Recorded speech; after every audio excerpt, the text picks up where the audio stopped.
Alright, good afternoon. I wanted to show everyone my new Fire Butler I've been using for a week or two. I personally have it in a Napoleon kettle, which is a little different than a Weber. It has its pros and cons, but with that being said, the Napoleon is a 22-inch kettle grill, and the Fire Butler does fit in it. Great, if I may add. It has a pan at the bottom where you set your firebox in so that your charcoal never touches your grill. So you never have to worry about your enamel popping, breaking, or cracking. As you can see through this hole right here, hopefully you can see that. It's all raised off the bottom. Now, I've seen on many of the websites and videos to light a charcoal can, but I'm not really in a hurry. So I just loaded mine partially up with some charcoal. Put a little lighter cube in there. We'll let it do its thing for a couple minutes. And when I start seeing some white, I'm going to add more charcoal. I plan on smoking some chicken today. So y'all stay tuned, and I'll be back in a little bit. Alright, so it has actually been 30 minutes, almost on the nose. And notice with one little lighter cube, every one of those charcoals are already white. I like lining up my charcoal even with the bottom of the box, if you will. And now I'm just simply going to add charcoal. One thing you can do actually right here is add a piece of apple wood or two, depending on what meat you're cooking. But since I'm not putting my meat on now, I'm just going to go ahead and add charcoal. And you only need to add as much as you're cooking, right? So I'm only doing chicken, which is going to take an hour. So actually that's probably more than enough. And I'm also going to grab a piece of apple wood real quick and add it on top. But it won't even light yet until I'm, for another hour or two until these charcoals light. 1 second.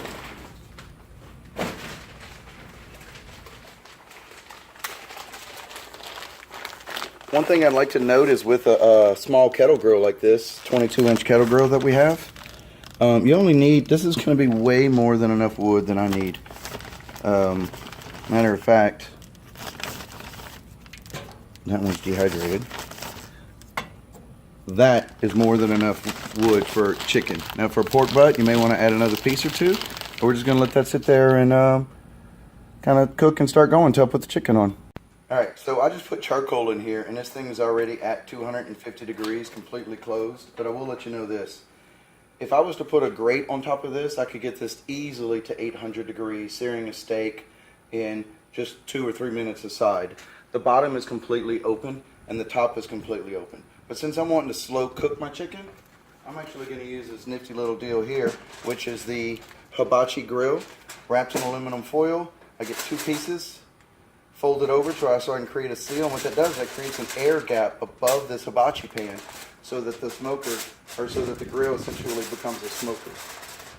Many people are going out and spending a lot of money, thousands and thousands of dollars on smokers. And I'm telling you right now that this is an aluminum covered hibachi pan with that firebox below it. And this is going to be 250 degrees on the nose in a few minutes. Right now we're at 200 degrees. And you'll see it in just a few minutes that it'll be at 250 on the nose, and we're going to hang out there. Be right back. Alright, so the step I'm on now is I'm coming back up to 250. Actually, I just had the lid open. And I put 2 layers of chicken thighs that have been, we call it scraping the skin and prepping for competition, KCBS competition. There's a good picture of a KCBS thigh right there. Skin has actually been removed, scraped, brine the meat, and then put it back on. Time is 5:30 in the afternoon on a Sunday. Beautiful day out here, by the way. And we're going to let this go. A lot of people talk with their videos about smoking with their lids open. Yeah, that's not my style. So actually the temp is fixing to come back up here in a second. Let me come back up to 250. I got the thing barely cracked. You look down at the bottom one. The bottom one is completely closed. That just happens to be my style. Everybody's going to have to learn their own grill, how much charcoal, wood, things of the sort. Oh, by the way, I also had to add a few more pieces of wood because I took too much time in between lighting it and playing around with the chicken. Again, you're seeing it climb right now. Applewood smoking. All in all, I'm really in love with this Fire Butler. One day I'd love to do a video of me doing some eggs and hash and boudin, Louisiana sausage, if you will. It's going to be great. Anyway, I'll check back in a little bit, but right now it's 5:30 and I expect those to go about an hour, maybe a little more, and we'll see what happens. Wish me luck. Alright, so it's been an hour. Got a thighs in a butter bath. Didn't put enough butter, but that's okay. Got my second layer right here, and I have thighs below that as well. Been going about an hour, and I'm ready to sauce. So I'm fixing the sauce in a minute. But before I sauced, I wanted to show you one of the downfalls of this awesome Fire Butler, right? So let's pretend we needed some more time, we need some more charcoal, and we need some more wood. I wanted to get some more smoke on this thing. Now, the only way to get this accomplished, as you may already know by deductive reasoning, is I have to remove this entire system. Okay, so I'm going to remove the grates.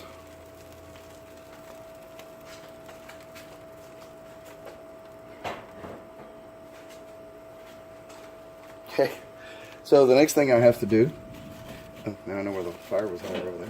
Okay, so the next thing I have to do is I actually have to remove this entire thing, and now I add more wood, charcoal, whatever else I may need, right?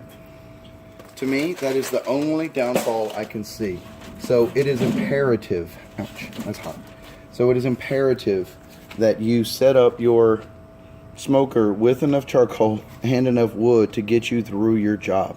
This is a gravity-fed charcoal system, so only what's lit on the bottom will be hot, and all of the cold charcoal will fall down and continue burning as the time goes on.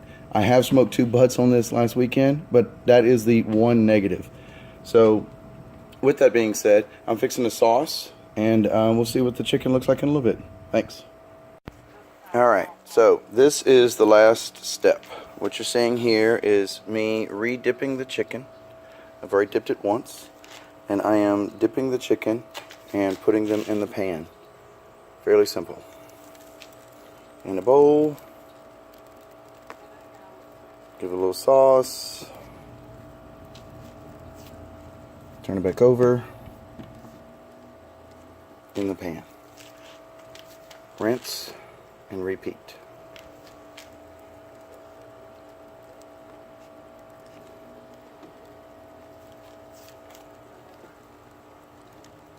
Uh-oh.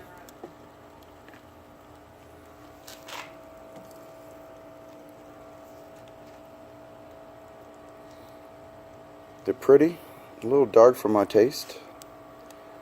Don't know what it would do on a KCBS, but that is essentially what our chicken looks like. Wow. And just that one more glaze, look at what that does right there. So that's been glazed once. And I'm about to do it again. A little dip.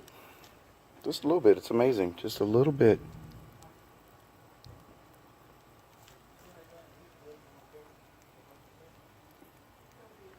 And look at it now. Isn't that beautiful? And we're at the tail end. Still running at 250. After I put the glaze on them, I just put them on for 10 more minutes. Now, by the way, in competition, I would never, ever stack my chicken. But if you can tell, I'm sitting in the backyard. People may ask what the cooking grate is for. Y'all see that little cooling rack right there? It's like a cookie cooling rack. That cooling rack has nothing more to do than when I put my chicken on, I never have to touch it. So we prep our chicken, we put it on the rack, very pretty, unmolested, and by the time it firms up, I can then take it off the rack and get these beautiful little shapes like you see like that. They call that a pillow. It looks like a pillow. That's what you want. Now I am going to tell you that this is a little dark. I know it seems kind of difficult to believe. Oh, and the skin pulled back. So we're definitely not turning that one in. but we're learning. It's a fun game. Barbecuing is so much fun. I tell you what, look at them. Whole stack of them. No waste of sauce. Clean barbecue grill. Still reading about 250. It's not going to read 250 now because the gate's open. But this concludes my review and my practicing with a Fire Butler. One last little quick look. Beautiful looking meat. We'll see y'all down the road.